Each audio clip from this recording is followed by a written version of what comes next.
Hi, my name is Marguerite. I am a recovered compulsive eater, and this is going to be my story. Oh, I mispronounced your name. I'm so sorry. That's okay, everyone does it. Окей. Привет всем. Меня зовут Маргарит. Я извиняюсь, я неправильно произнесла имя. Это я от себя говорю. Я выздоровевшая переедающая и расскажу вам мою историю. So, I'm going to tell you about what it was like before program, what brought me to Overeaters Anonymous, what it was like working the steps, and what life is like now.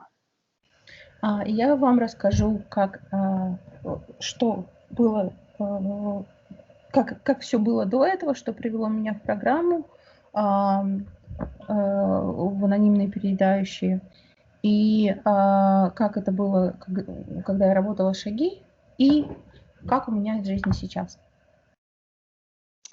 So, growing up, I actually had a pretty normal relationship with food. I didn't really overeat. Когда я росла, у меня были, когда я росла, да, у меня были достаточно нормальные отношения с едой, я особо не переедала. I was a very thin, very active child. I played a lot of sports. Я была очень худым и активным ребенком, и я очень много занималась спортом. I grew up in a really close family. I'm the oldest and have a younger brother and sister. У нас была очень дружная, я выросла в очень дружной семье. You said you're the oldest, right? И я старший ребенок семьи, у меня еще есть брат и сестра. Okay. As a child, I always wanted to be considered good, and I was very fearful of letting people down. И когда я была ребенком, я всегда старалась, чтобы о мне хорошо думали, и я очень боялась расстраивать людей. I had fear about grades, about friends, about anything and everything. Я очень, боялась, переживала по поводу оценок, по поводу друзей, в общем, всего и вся.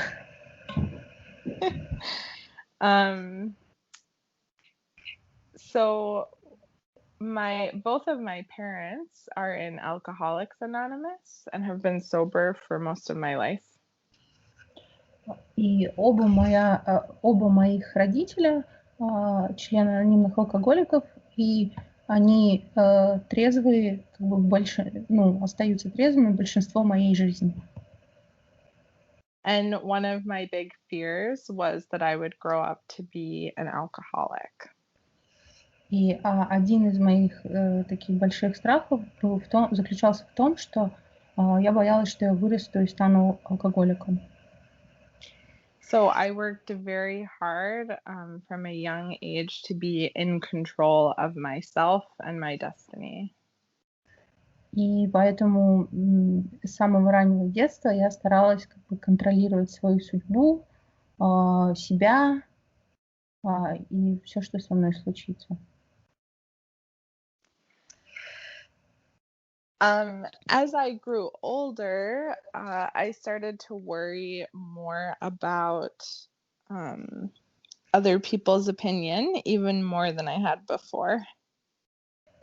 И когда я становилась старше, я стала очень сильно, еще больше даже, чем раньше, переживать за то, что люди обо мне думают.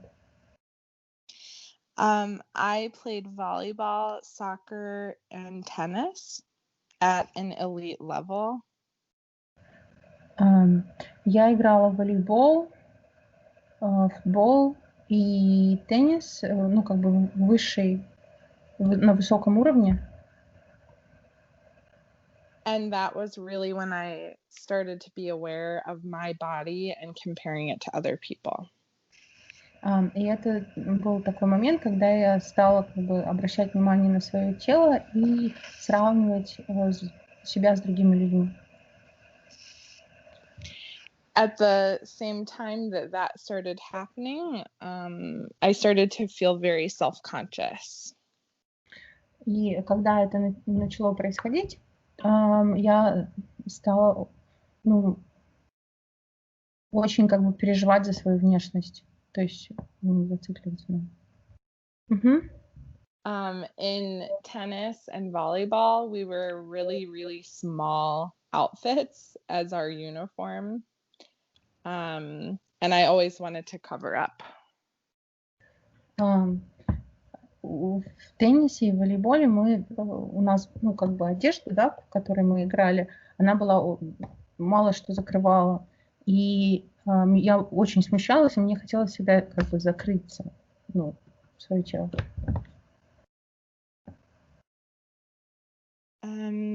I trying to decide where I want to go.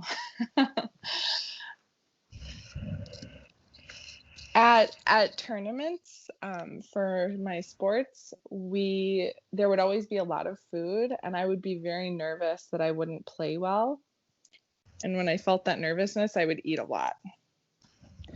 И когда мы были на соревнованиях по моим видам спорта, там всегда было, как бы очень много еды. И перед как бы соревнованиями я всегда переживала, что я как-то буду плохо играть. И когда я начинала переживать за то, как я буду играть, я начинала как бы есть. This was in high school, so that was when I really started to notice that other people did not eat as much as I did. И это было в старших классах в школе. И в этот момент я заметила то, что я не ем так, как другие люди едят. At the same time, I was still very thin and in really good shape. And so I didn't worry too much about it because I wasn't getting fat. И на тот момент, то есть я все еще была как бы худенькой, и то, что я переедала, меня не очень беспокоило, потому что я была худой все еще. But I continued to grow more and more fearful in life and wanted to control not only what I ate, but other people's opinions of me, my grades, everything. Но мои страхи как бы со временем становились все больше и больше. Я пыталась контролировать буквально все, что я ем, какое мнение у людей по поводу меня, там оценки и все остальное. When I went to college, I stopped playing all the sports. I continued exercising, but it was a more normal amount of time, maybe a half hour a day instead of 3 hours a day. И когда я закончила школу и начала учиться в колледже, я перестала заниматься спортом профессионально, но продолжала, то есть начала заниматься больше как нормальные люди, то есть где-то примерно полчаса в день, в отличие от 3 часов, которые я обычно вкладывала, когда занималась профессионально. At that point, my body started to change, and I went through what I call second puberty, where all of a sudden I developed breasts and hips, and it really freaked me out. И в этот момент, то есть мое тело начало опять меняться, и это можно сказать как, когда девушка, я не знаю, как это слово, I'm trying to like get the words right. Yeah. То есть, как бы, у меня было такое ощущение, что я прохожу через второе взросление тела, да, то есть у меня появилась там грудь, бедра, и я очень сильно этого испугалась. So I started to exercise more and eat less. Я стала больше заниматься спортом и меньше есть. It was also very hard for me being away from my family at college. And I was very stubborn and wanted to prove to myself that I could be without them. И мне было очень тяжело быть без моей семьи, далеко в колледже, но я была очень упрямая и хотела всем доказать, что я могу и без них. I felt really out of control with my emotions, and would get very frustrated. I also gossiped a lot about people in high school and college. И мои эмоции просто вышли из-под контроля. Я могла начать злиться, раздражаться. Я очень много, так же, как и в старших классах и в колледже в том числе, я очень много сплетничала про других людей. И мои эмоции были полностью не под контролем. The more that I gossiped, the more control that I thought I had over the people around me, my friends. И чем больше я сплетничала, тем больше я думала, что я контролирую людей, которые, мои друзья, находятся вокруг меня. I also felt really guilty that I was gossiping, and I was very critical of the people around me. I was also very hard on myself.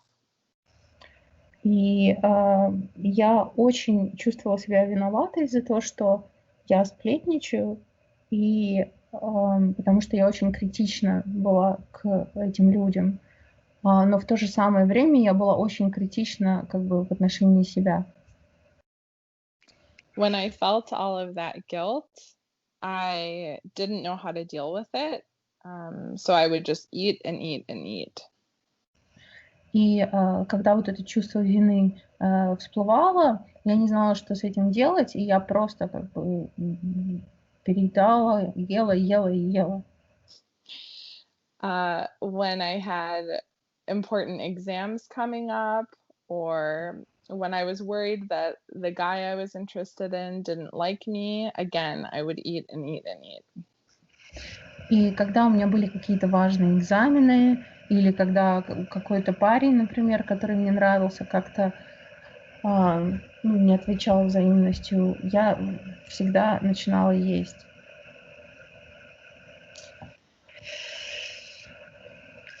So, at the end of college, my grandma, who I was very close with, she died.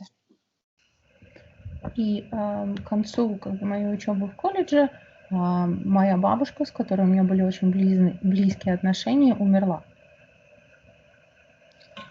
Just like I hadn't been able to handle the other normal emotions of life, I really could not handle the emotions of mourning.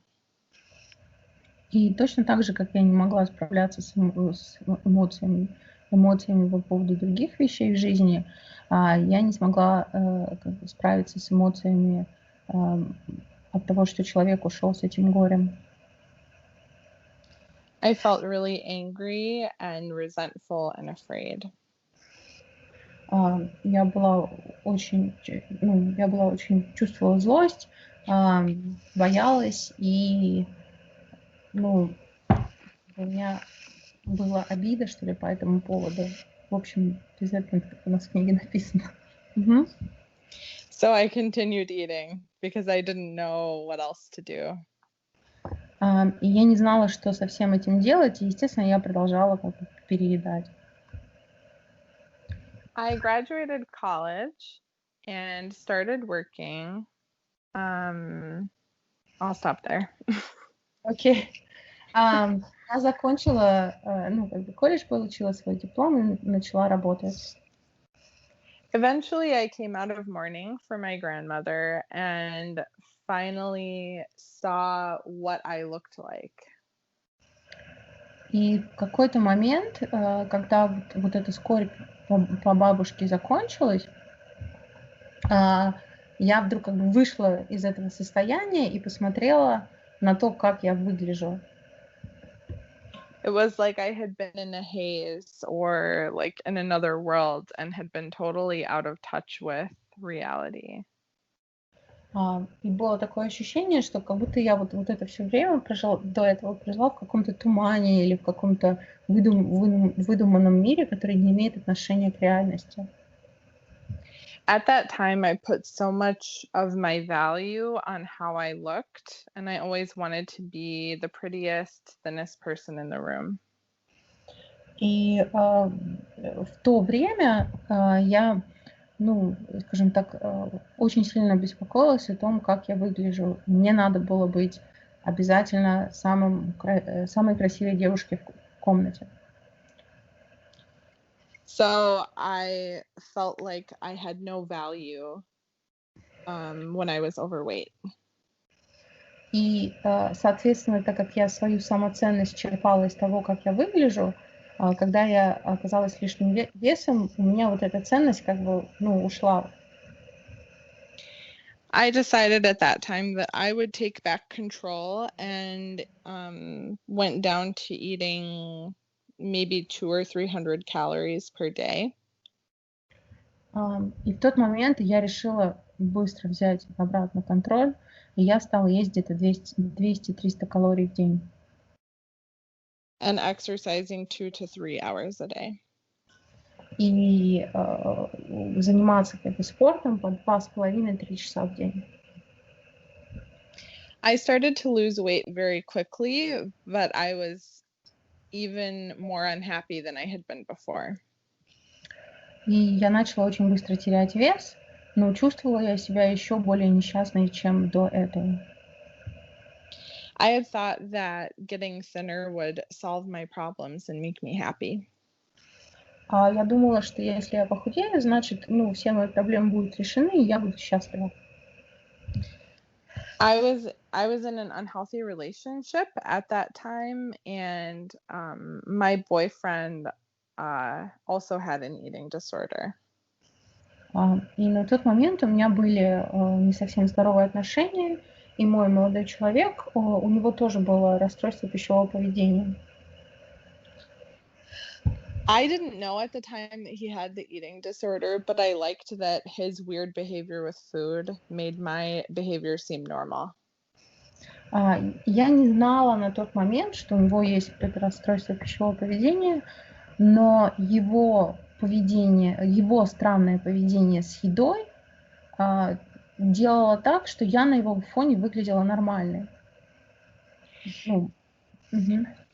There was nothing particularly stressful going on in that time of my life, but I remember feeling very, very stressed all the time.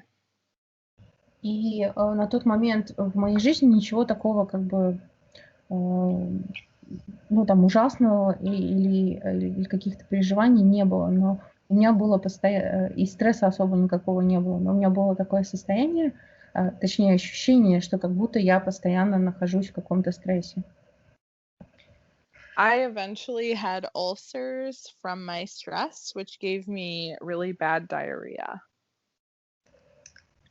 You mean ulcers? It's like in your stomach? Yeah, stomach condition, very painful, and it gives you diarrhea really bad. И в итоге, то есть из-за вот этих нервов у меня появилась язва, и из-за язвы развилась диарея.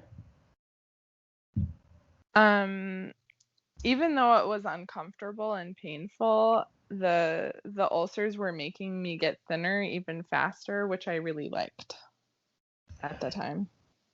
И несмотря на то, что это, язва, это очень болезненное такое состояние, да, это больно и неудобно, но на тот момент именно из-за этого я очень быстро теряла вес. И, соответственно, это меня радовало, несмотря на боль. My parents were very afraid for me and for my health, but I refused to go to the doctor until I reached what I had decided was my goal weight. И мои родители очень сильно беспокоились за меня, но я отказывалась идти к врачу с этой проблемой, пока, как я считала, я не достигну этой моего целевого веса, скажем так. Looking back on it now, I see how unhealthy that was. But at the time, I really felt like I was smart and I had figured out a solution and everything was going to be better once I was thin. И с сегодняшнего дня я, смотря с сегодняшней точки, я могу увидеть, насколько это было больное отношение. Но тогда мне казалось, что я, как самая умная, нашла волшебное решение, как правильно потерять вес. I had a lot of fights with my family and friends about not just about my weight, but about a lot of different things. I was very concerned with myself and my needs versus being aware of them. И у меня было очень много, скажем так, разногласий и, скажем так, негативных диалогов и с семьей, и с друзьями, потому что я была очень зациклена на себе. То есть я думала только то, что мне надо, как мне удобно, мои нужды и так далее. И совершенно не думала о других людях. I did eventually go to the doctor and took medication, which stopped the ulcers. И потом все-таки в итоге я пошла к врачу, который выписал мне лекарства, и вот эта язва, она как бы прекратилась. And then I spent a lot of time and energy focused on staying where I was, not letting my weight increase, and other things that I used to really enjoy in life didn't matter anymore. И тогда как бы я начала направлять все свои силы на то, чтобы вот этот вес, он оставался таким же, каким он есть, чтобы он ни капельки не прибавился. И все остальное, все другие сферы жизни, на это все остальное я как бы не стала обращать внимания, забила. Eventually, my boyfriend at that time decided to go for counseling and get help, and he broke up with me. И в этот момент мой молодой человек все-таки решил, что ему нужна помощь с РПП, и он решил обратиться к, сейчас скажу, как консультант или за помощью. Вот. И он перестал со мной встречаться. I was really resentful toward him and gossiped and told other friends of ours his business so that they would think less of him. И я была очень обижена и злилась, и взяла и рассказала как бы личные подробности его нашим друзьям, нашим общим друзьям, чтобы они как бы плохо о нем думали.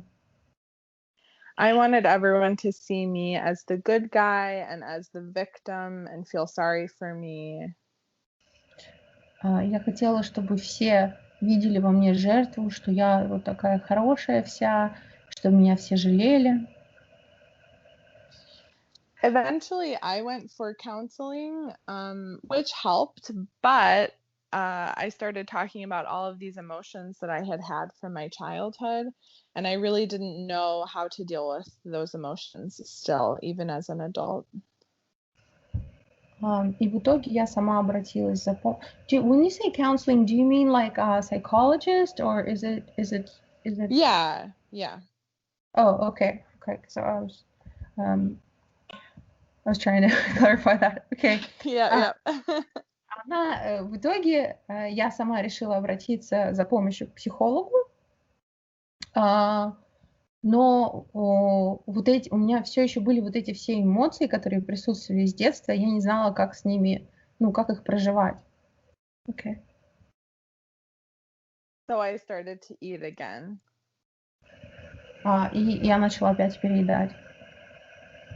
I started gaining weight very quickly, but was also exercising at the same time, and eventually I developed an autoimmune condition.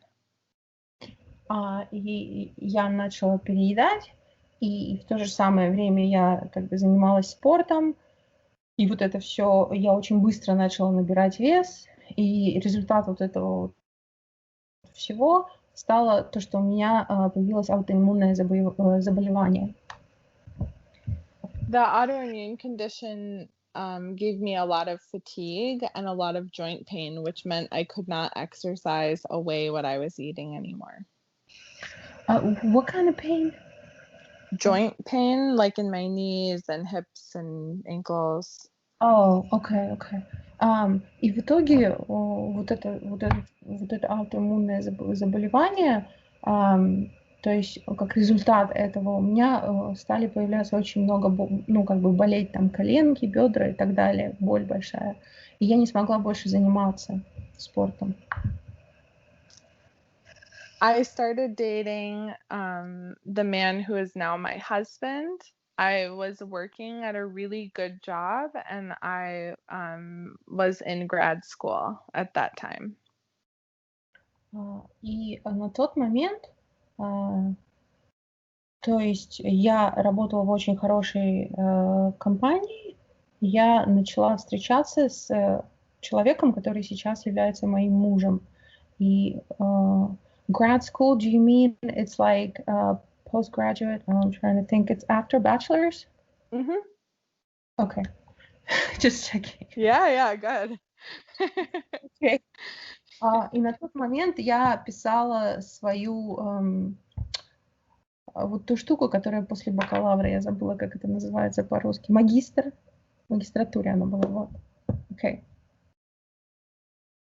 Everything in my life was really good, but I was just becoming more and more fearful and wanting to control more and more around me. И все в моей жизни, в принципе, было хорошо, но мои страхи все равно становились все больше и больше, и я хотела все больше контролировать свою жизнь. Eventually, I recognized that I was dealing with all of my emotions through food and looked up a 12-step program for food. И в итоге, то есть я пришла к тому, что я обнаружила, что все свои эмоции как бы я заедаю. То есть я решила найти 12-шаговую программу для людей с проблемами с перееданием. At that time, I felt very ashamed because I didn't want to be an addict like my parents.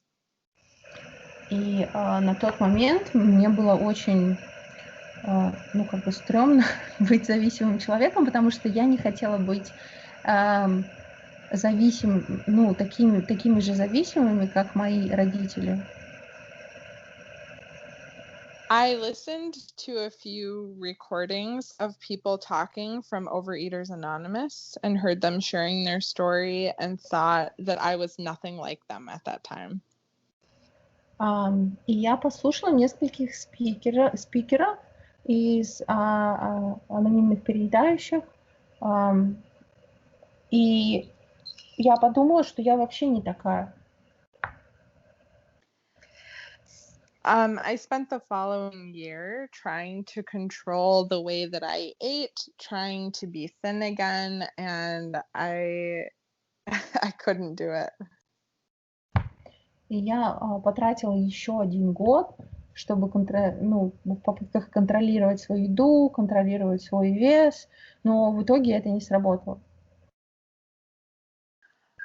By the time I called into my first OA meeting, I was really desperate and really hopeless. И okay, I'm just gonna say this in Russian. The difference, we're like a different fellowship, but I don't know if Tatiana told you, but I will just explain that in Russian. Yeah.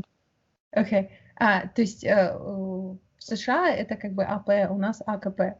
Вот. Это просто по-разному в разных странах зарегистрировано сообщество. И Маргарит сказала, что когда она позвонила, то она уже была в отчаянии. Okay. I heard someone share their story and was finally able to relate. И я услышала, как кто-то рассказывал свою историю выздоровления, и наконец-то, ну, как бы я смогла проидентифицироваться. I finally saw that I was powerless over food and that my life had become unmanageable. Я наконец-то увидела, что я бессильна перед едой, моя жизнь стала неуправляемой. On that meeting, I heard someone give a brief share, 2-3 minutes, and she talked about having peace in her life and having energy again. И на этой группе я слышала, как женщина делилась где-то 2-3 минуты своим опытом, и она сказала, что она живет как бы в душевном спокойствии, у нее как бы есть, живет в спокойствии и в мире, то есть у нее это есть в жизни. I wanted what she had, so I called her after the meeting and asked her to be my sponsor. И я хотела получить то же, что есть у нее, и поэтому я позвонила ей после группы и попросила ее стать моим спонсором. We started working through the steps very quickly, and it was great. И мы стали работать, мы как бы начали работать по шагам достаточно быстро, и это было очень круто. In college, I had found faith and had come to believe in God, but I had never asked for God's help with my food. Когда я училась в колледже, я, скажем так, я пришла к вере к Богу, но я никогда не просила Бога помочь мне с моим перееданием. With my sponsor, we worked steps 2 and 3, where I came to believe that a power greater than myself could restore me to sanity. С моим спонсором мы работали по 2-му и 3-му шагу, где во 2-м шаге говорится о том, что мы пришли к убеждению, что только сила более могущественная, чем мы, может вернуть нас к здравомыслию. With step 3, I decided to turn my will and my life over to the care of God. И в 3-м шаге я приняла решение отдать свою жизнь и волю заботе Бога. Then I had to do an inventory where I wrote down all of my resentments, my fears, ways that I had hurt other people. И потом я делала инвентаризацию, то есть я написала инвентаризацию, куда я написала все свои обиды, страхи и то, как я причинила вред людям. I didn't realize until I list how angry I was with people from the past and how fearful I was of everything. И пока я не написала эту инвентаризацию, я даже, как бы не осознавала, насколько я была зла с людьми из моего прошлого, насколько я была зла на них, и насколько я жила в страхе. То есть я это даже не видела. My sponsor helped me to understand that we're all sick in some way, and that it is possible to forgive people. И мой спонсор, она мне объяснила, что мы все как бы немножко больны, кто-то больше, кто-то меньше, и это что людям, как бы можно прощать. And when we forgive someone, it's not saying that what they did is okay. It's just saying that I don't have to live my life with this anger anymore. И когда мы прощаем людей, это не значит то, что они сделали, это как бы, хорошо. Это значит то, что мне больше не нужно жить с этой злобой дальше. What my sponsor also helped me to see was that in my fears and in the ways that I had hurt people and my resentments, in all of those, there was a lot of selfishness and dishonesty that I was doing. И еще мой спонсор помогла мне увидеть во всех и страхах, и в инвентаризации, там, где причинение вреда, и в обидах, во всех этих как бы 3 частях я увидела, что было очень много моего эгоизма и также очень много моей нечестности. There were so many things that happened in life that had nothing to do with me that I took very personally. И очень много вещей, которые случались в жизни не со мной, но я воспринимала это на личный счет. Also spending so much of my time and energy being afraid, not trusting in God, that was also selfish because I was blind to the people around me and their needs. И то, что я тратила столько много времени, живя в страхе, не доверяя Богу, это тоже было очень эгоистично, потому что все это время я думала только о себе и не обращала внимания на нужды других людей вообще. Also, out of my fear, I had used a lot of people. There were men that I had used for attention, friends I had used for validation. И еще очень много из-за моего страха я как бы причинила вреда мужчинам. То есть я их там использовала для того, чтобы чувствовать себя лучше, использовала для внимания, чтобы получить от них внимание. So after sharing this whole list and talking through all of it with my sponsor, I prayed and asked God to remove all of these defects of character.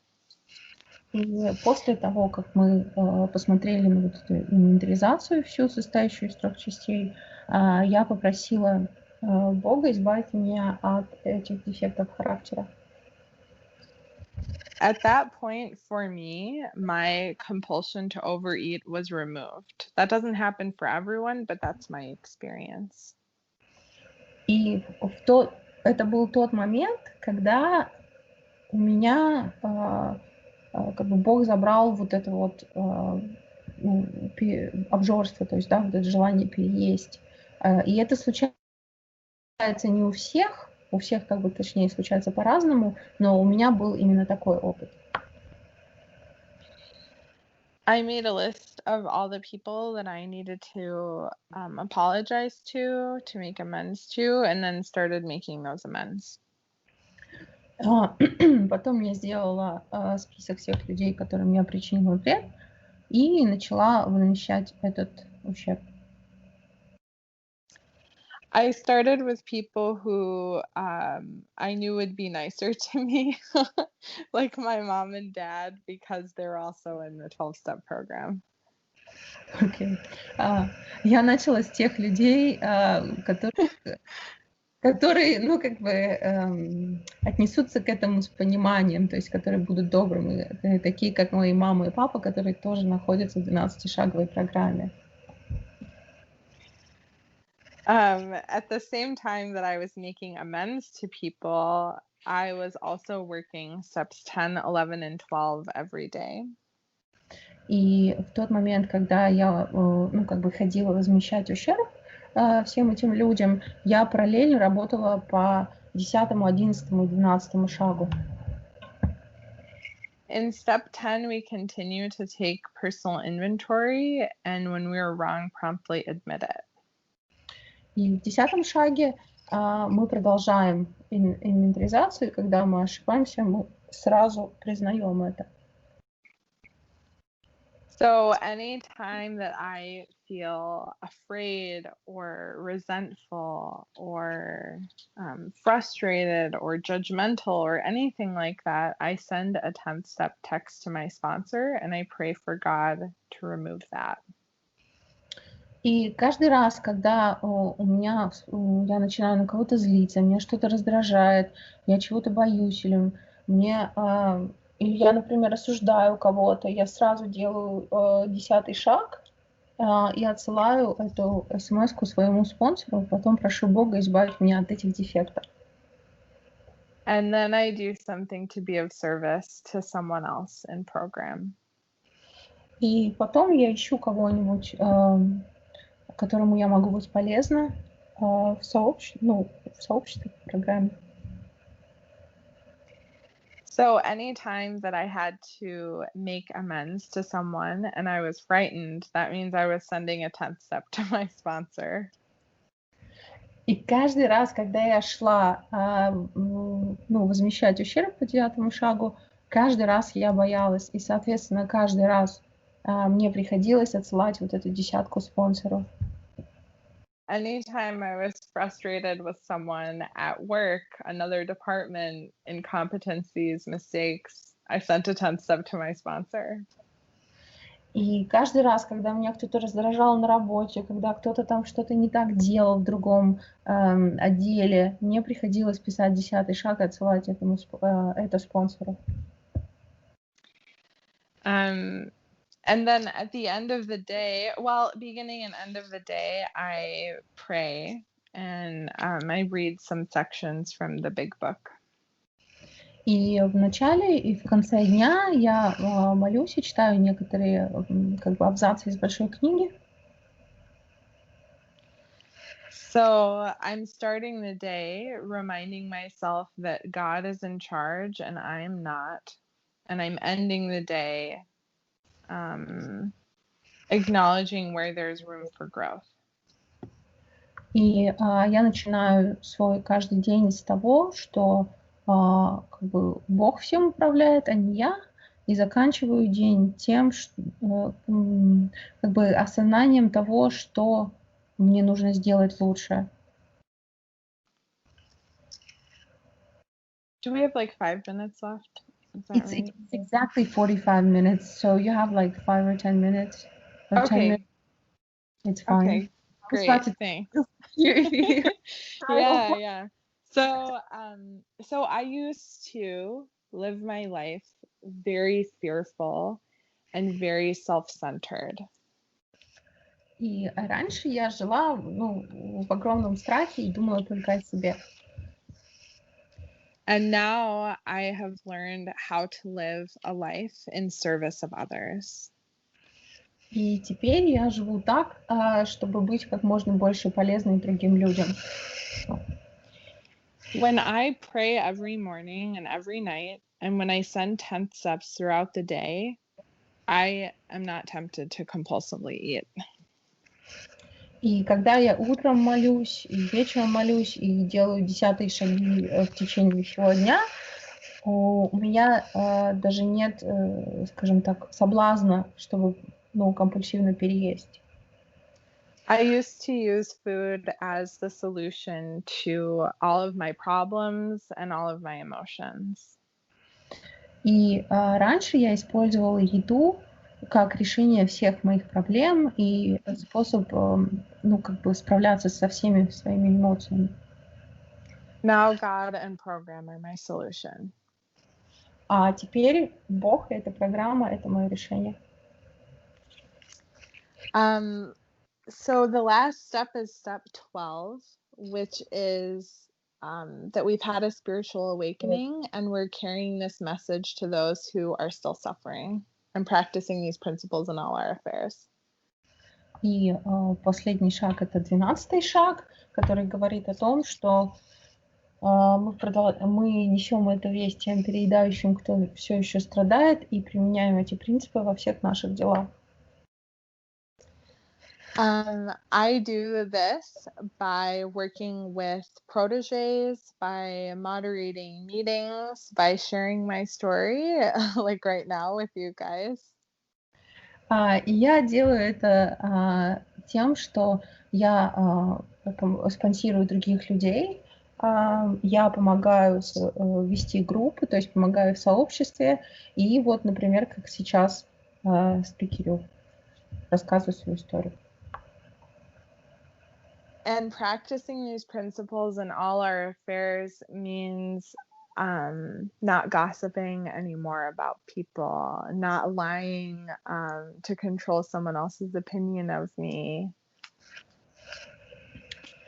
И применять эти принципы во всех моих делах значит, что я больше не сплетничаю о людях, я не вру, чтобы как-то проконтролировать мнение, что люди думают обо мне или там. I used to be really ashamed of a lot of the crazy things that I've done with food and the way that I used to define my value. Я раньше очень стыдилась всех тех вещей, которые я делала с едой, и стыдилась того, что я ставила как бы свою самоценность на это. But now I feel so differently. God brings good out of my experiences before program and in program. Ну, теперь я чувствую себя совершенно по-другому, потому что весь этот опыт, он может быть полезным, и Бог это делает возможным. И, забыла сказать, опыт из того времени и опыт в программе. То есть я могу быть полезной другим людям. My weight and my size no longer define me. И как бы мой вес и размер это больше как бы не определяет меня. Fear is a fleeting moment now instead of an all-day event. И страхи, они такие они приходят, но они моментальные, взамен того, как раньше это продолжалось весь день. And ultimately, God is in control, which gives me a lot of peace. And I have so much more energy now that I'm not afraid all the time. И то, что Бог как бы все контролирует, осознание этого дает мне как бы мир и спокойствие внутри. И у меня появилось намного больше энергии, потому что did you say that you can use your energy, or I just missed that last part? Yeah, I have more energy now because I'm not afraid all the time. Oh, okay. И сейчас у меня намного больше энергии, потому что я не живу в постоянном страхе.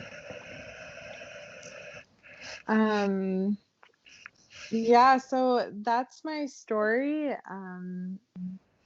And I don't know, do I share a passage now from the big book, or Okay. should I do that later? Let me, hold on, let's do this. Well, let me translate that last part. Okay, sorry.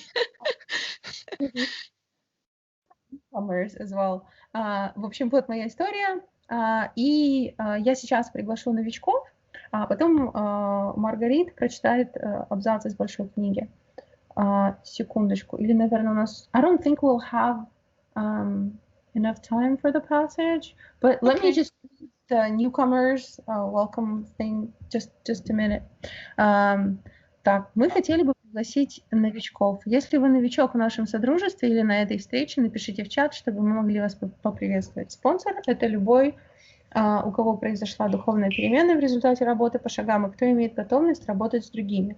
Для тех, кто ищет спонсора, чтобы провести их по шагам, или если вы спонсор, тоже напишите в чат. А сейчас... Okay. Let's talk about the passage. I think we have time. Marguerite? Mm-hmm. Can you maybe tell me the page and I will read it in Russian? Or do you want to? I think it will be... I can tell you. Okay. Hold on. You can tell me like the English page because I have both big books. Oh, great. So it's page 87. We read this every morning, and it's the middle paragraph. We usually conclude the period of meditation. Oh, okay. Oh, I know that one. Yeah. We read Okay. it every Oh, day. okay.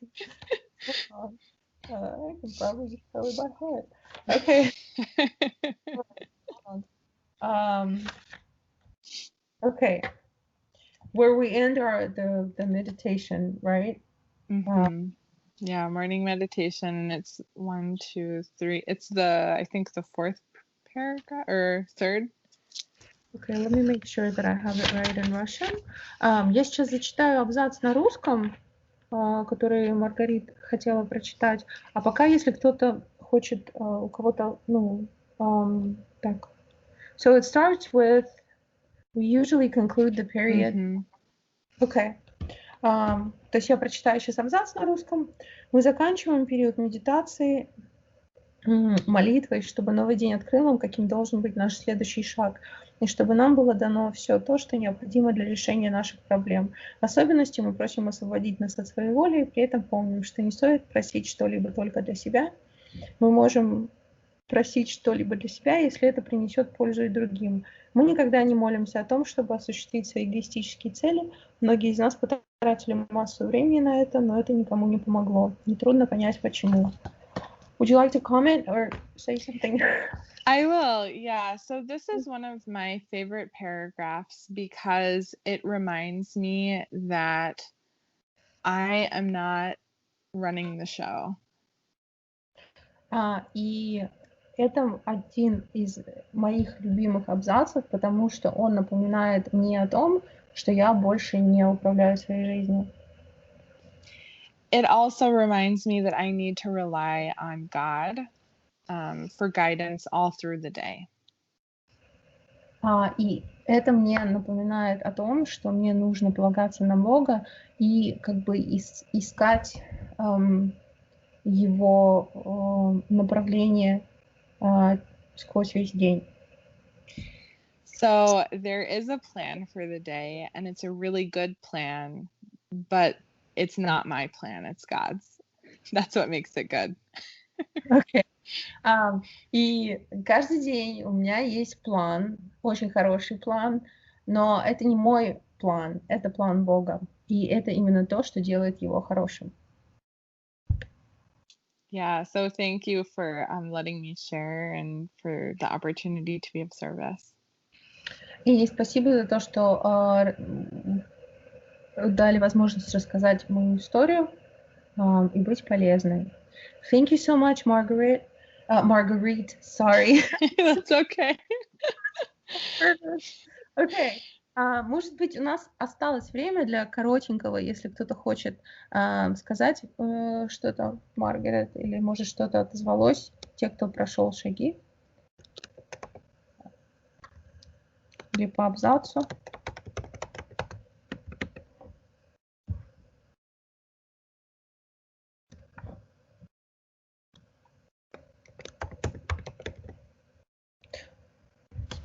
Лена, можно? Да, Лен, давай. Спасибо огромное, Маргарит, за спикерскую. Катя классно перевела. Спасибо огромное. Мне очень понравилось, когда она рассказывала про своего друга, и когда он с ней расстался, и как бы мы все время себе делаем самооценку, говоря плохо о других людях. Это у нас какое-то такое, мы чувствуем внутри, что что-то не то, и пытаемся повысить себя при понижении других людей, да, потом, когда уже возвращаем всем ущерб, то мы начинаем видеть, что это вообще как бы, не то, что плохо, но оно уже становится ненужным, и мы начинаем помогать людям вместо того, чтобы унижать их в чем-то. И это как раз и помогает нашему выздоровлению, когда мы становимся полезными для всех, для Бога и для всех людей. Спасибо. Спасибо, Lena. So Lena said that when you were talking about, she wanted to give some feedback on your share. So, and she was saying that when you were talking about your boyfriend and how you tried to talk badly about him, but in trying to make yourself look better, but then, and it really resonated because, like Lena said, we all seem to have that. But once we work the program and we make amends, we start treating people differently, and we try to be more helpful to them instead of how we used to do with all that gossip and things. So, and she thanked you. And I thank you. Thanks. Okay. Yeah, definitely. He's my last amends, and I'm making it next week. И Маргарита сказала, что как раз это тот человек, которому она пойдет возмещать ущерб на следующей неделе. Окей,